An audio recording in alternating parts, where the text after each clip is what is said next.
Hello दोस्तों, बात करते हैं धातु और अधातु के बीच में अंतर के बारे में। इससे पहले वाले वीडियो में हमने धातु और अधातु देखा था। आज देखते हैं धातु के गुण और अधातु के गुण। सबसे पहले हम इसके भौतिक गुण देखेंगे। भौतिक गुण का मतलब होता है बाहर से जो कुछ हम ऑब्जर्व कर ले जाएं वो सब किसके अंतर्गत आता है? भौतिक गुण के अंतर्गत आता है। सबसे पहले धातु के बारे में देखेंगे, अधातु का अपने आप याद हो जाएगा। जैसे सबसे पहले देखते हैं धातु कैसा होता है, तो ये सामान्यतः कठोर होते हैं।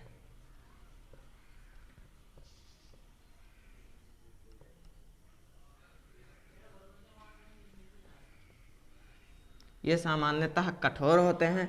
दूसरा पॉइंट, इनकी खास चमक होती है। ये कैसे होते हैं? चमकदार होते हैं। तीसरा पॉइंट, ये आघात वर्धनीय होते हैं।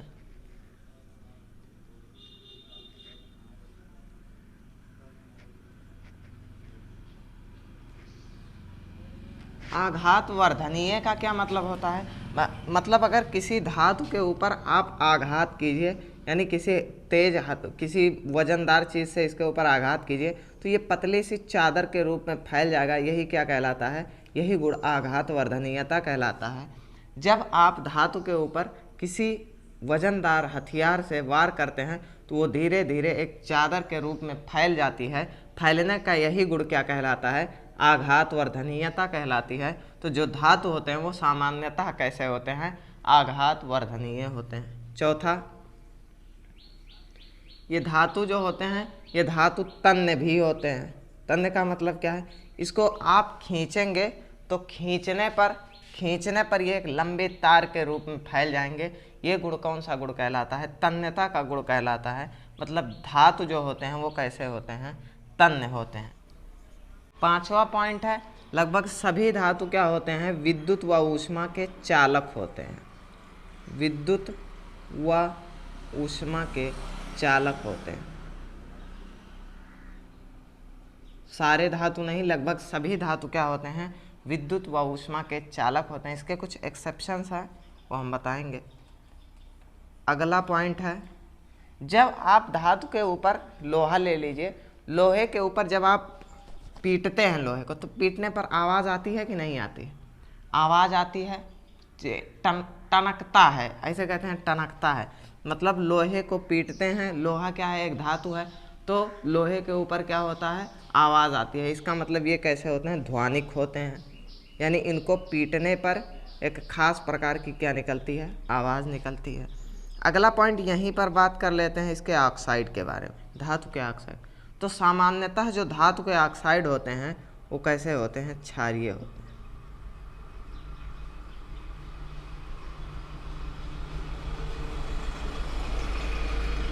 धातु के ऑक्साइड सामान्यतः कैसे होते हैं?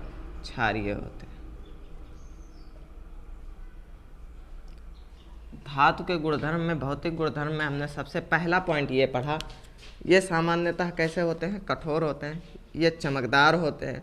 ये आघात वर्धनीय होते हैं। ये तन्य होते हैं। ये विद्युत व ऊष्मा के चालक होते हैं। मतलब इनके अंदर विद्युत और ऊष्मा प्रवेश कर सकती है। ये ध्वनिक होते हैं, मतलब इनको पीटने से आवाज़ आती है।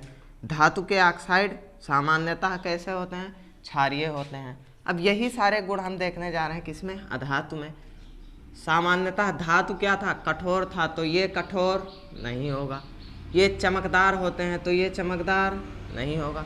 ये आघात वर्धनीय होते हैं तो ये आघात वर्धनीय नहीं होगा। इसको कहते हैं भंगुर। इनकी प्रकृति कैसी होती है? भंगुर होती है। मतलब इसको पीटने पर, जैसे ही आप पीटते हैं इसके पार्टिकल्स छोटे छोटे पार्टिकल में टूट जाएंगे। मतलब पटक दियो छितराई जाए। तन्यता, इसके ऊपर तन्यता पाई जाती है तो इसके ऊपर तन्यता नहीं पाई जाएगी। ये विद्युत व ऊष्मा के चालक होते हैं, लेकिन ये विद्युत व ऊष्मा के चालक नहीं होते हैं। ये ध्वनिक है तो ये ध्वनिक नहीं होते हैं। और धातु के ऑक्साइड क्षारीय हैं तो अधातु के ऑक्साइड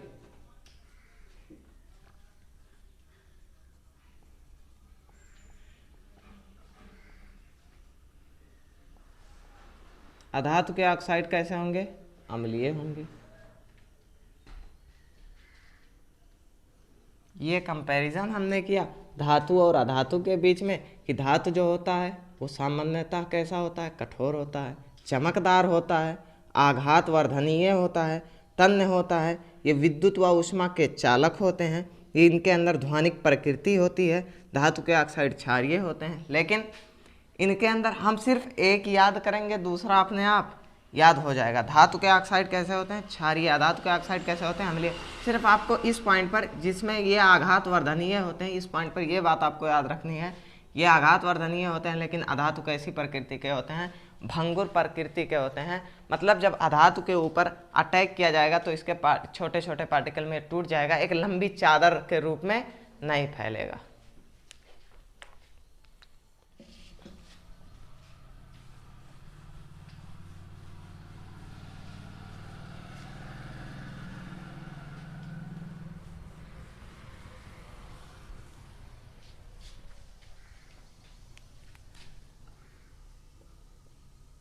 अब हम देखते हैं धातु के रासायनिक गुण के बारे में।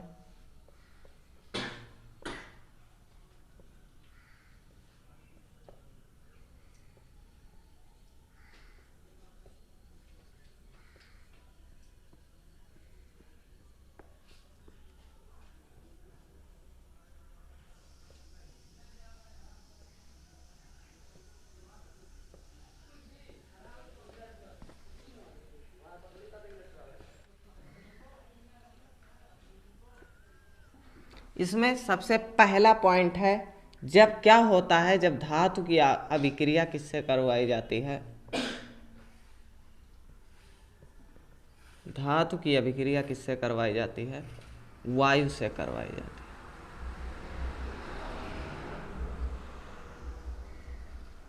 सबसे पहला बात हम पढ़ेंगे धातु की अभिक्रिया वायु के साथ।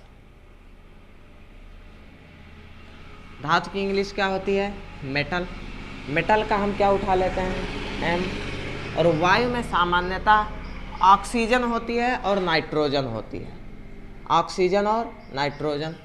नाइट्रोजन जो होती है वो कमरे के ताप पर कैसी होती है, अक्रिय होती है, तो क्रियाशील कौन होगा, ऑक्सीजन होगा। इसी वजह से हम वायु के अंदर अभिक्रिया जो करवाते हैं वो किसके साथ करवाते हैं, ऑक्सीजन के साथ करवाते हैं।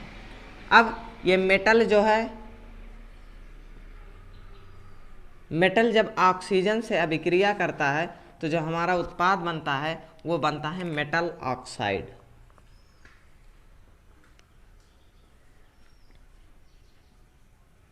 Metal oxide. अब ये मेटल और ऑक्सीजन की अभिक्रिया, देखो एक धातु तो है नहीं कि एक ही धातु है, डायरेक्ट एक धातु की अभिक्रिया करवा दी, अभिक्रिया हो गई, हमारा ऑक्साइड बन गया। कई सारे धातु हैं कि नहीं है। अब कई सारे धातु हैं तो कई सारे धातुओं की अलग अलग अभिक्रियाएं होंगी कि नहीं होंगी। जैसे सोडियम, पोटेशियम, मैग्नीशियम, एल्यूमिनियम, लोहा, इन सब की वायु के साथ जो अभिक्रिया होती है वो अलग अलग होती है। तो हम सारे पॉइंट एक साथ देख लेते हैं कि धातुओं की अभिक्रिया कैसे होती है। तो सबसे पहले हम देखेंगे सोडियम और पोटेशियम के साथ। सबसे पहले हम देखेंगे किसकी, पोटेशियम और सोडियम की बात करेंगे। तो सोडियम और पोटेशियम को जैसे ही, सोडियम और पोटेशियम को जैसे ही वायु मिलती है, क्या मिलती है, वायु मिलती है, ये तुरंत पकड़ लेते हैं वायु को और जल जाते हैं। क्या होते हैं, सोडियम और पोटेशियम को जैसे ही वायु मिलती है ये वायु के साथ क्रिया कर लेते हैं और तुरंत क्या होते हैं, जल जाते हैं। खतरनाक है कि नहीं है। जब सोडियम और पोटेशियम वायु से मिलता है, वायु से मिलकर तुरंत जल जाता है, और तुरंत जल जाता है तो आग लग जाएगी कि नहीं लग जाएगी। यही कारण है कि सोडियम और पोटेशियम को डुबा कर रखा जाता है किसमें, केरोसिन ऑयल में, केरोसिन ऑयल। यही कारण है कि सोडियम और पोटेशियम को किस में रखा जाता है, केरोसिन ऑयल में रखा जाता है। क्योंकि सोडियम और पोटेशियम वायु के साथ तुरंत, बहुत टाइम नहीं लेते हैं, ये तुरंत अभिक्रिया करते हैं और तुरंत अभिक्रिया करके क्या होते हैं, जल जाते हैं। और जल जाते हैं तो इसका मतलब इसको बचाने के लिए हमें कहीं ऐसी जगह रखना होगा जहाँ पे क्या ना मिले, ऑक्सीजन ना मिले। इसी वजह से सोडियम और पोटेशियम को किस में रखा जाता है, केरोसिन ऑयल में रखा जाता है। अगला पॉइंट है मैग्नीशियम एल्यूमिनियम और जिंक, ये सब जो है वायु के साथ अभिक्रिया तो करते हैं लेकिन बहुत धीरे धीरे करते हैं और धीरे धीरे अभिक्रिया करते हैं। मान लीजिए ये मैग्नीशियम का मॉलिक्यूल है, तो मैग्नीशियम के मॉलिक्यूल के ऊपर वायु की क्या लग जाती है, ऐसे ऑक्साइड बन जाते हैं, ये वायु की परत बैठ जाती है, तो ये किसका ऑक्साइड बन जाता है, Mg का ऑक्साइड बन जाता है।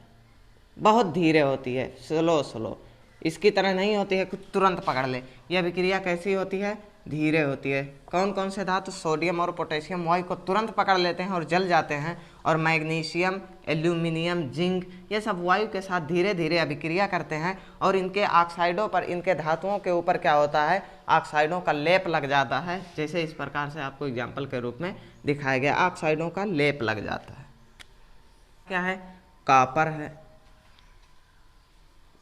कॉपर जब वायु के साथ अभिक्रिया करता है तो इस कॉपर के ऊपर एक, कि मान लीजिए कॉपर का मॉलिक्यूल है, कॉपर के मॉलिक्यूल के ऊपर वायु की काली परत चढ़ जाती है। कौन सी परत चढ़ जाती है, काली परत चढ़ जाती है। ये भी बहुत धीमे ही होता है।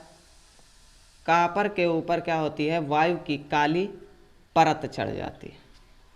अगला क्या है, सिल्वर और गोल्ड,